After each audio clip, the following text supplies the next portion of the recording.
back on Seaview Key. Now, though, Luke and Hannah were married, and Abby was the third wheel.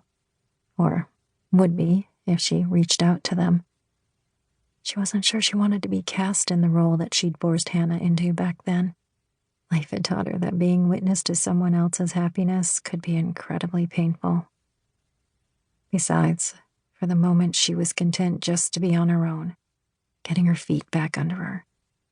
Not that this morning had turned out to be a very good start on that front, she thought with a touch of the wry humor she counted on to get her through tough times.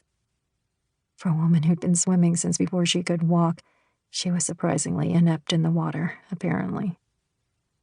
The man kneeling next to her was still studying her with concern. "Maybe we should get you over to the clinic, have you checked out," he said. "You seem to be a little fuzzy about what happened." Abby shook her head, fully aware that going to the clinic meant seeing Luke again under awkward circumstances. "No, really, I'm fine. Just a little dazed, I think. That I will pass." "You swallowed a lot of water." And Shirley coughed up most of it, she recalled, embarrassed yet again by the pitiful spectacle she must have made of herself.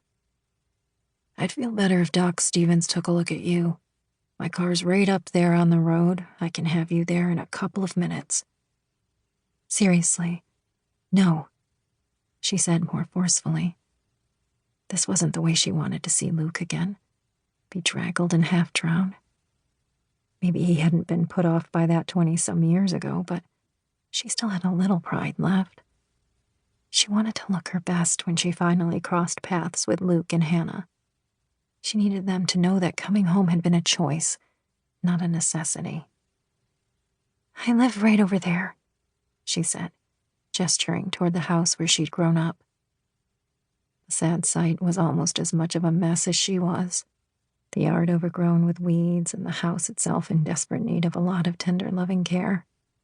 While she'd been planning her return for a while and had made several quick trips to the island, she'd only been physically back to stay in Seaview Key for a few days. So far she'd tackled the dust and cleaning inside to make the house habitable again. She'd get to the rest, eventually. For reasons not entirely clear to her, she was determined to do the work herself.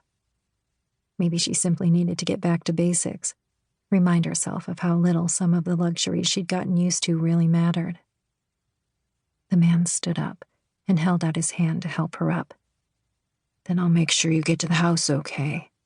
I can check you out myself, take your pulse, listen to your lungs. I have a medical kit in my car." Abby regarded him skeptically. Since when had Seaview Key required 2 physicians to keep up with a small population of locals? "You're a doctor, too?" she inquired doubtfully. "Paramedic," he corrected. "I'm Seth Landry. I worked with Doc Stevens in Iraq. After my discharge, I came here for a visit. He told me the town could use a volunteer rescue squad. He got me hired to organize it." He grinned at her. "See?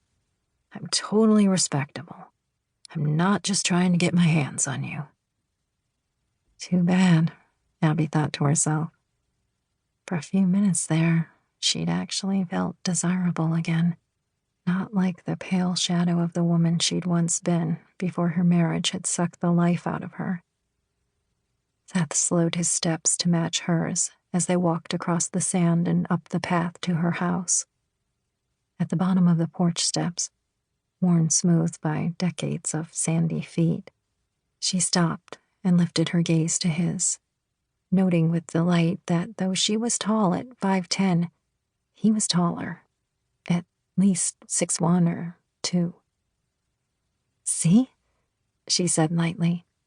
"Perfectly steady. Thanks for rescuing me." "All in a day's work," he told her. "But if you're from around here, you should already know how the bottom out there drops away unexpectedly. If you're not a strong swimmer, stay closer to shore. Stick to wading, even." "You're absolutely right. It won't happen again," she assured him. In fact, she shuddered just thinking about how differently her morning in that innocent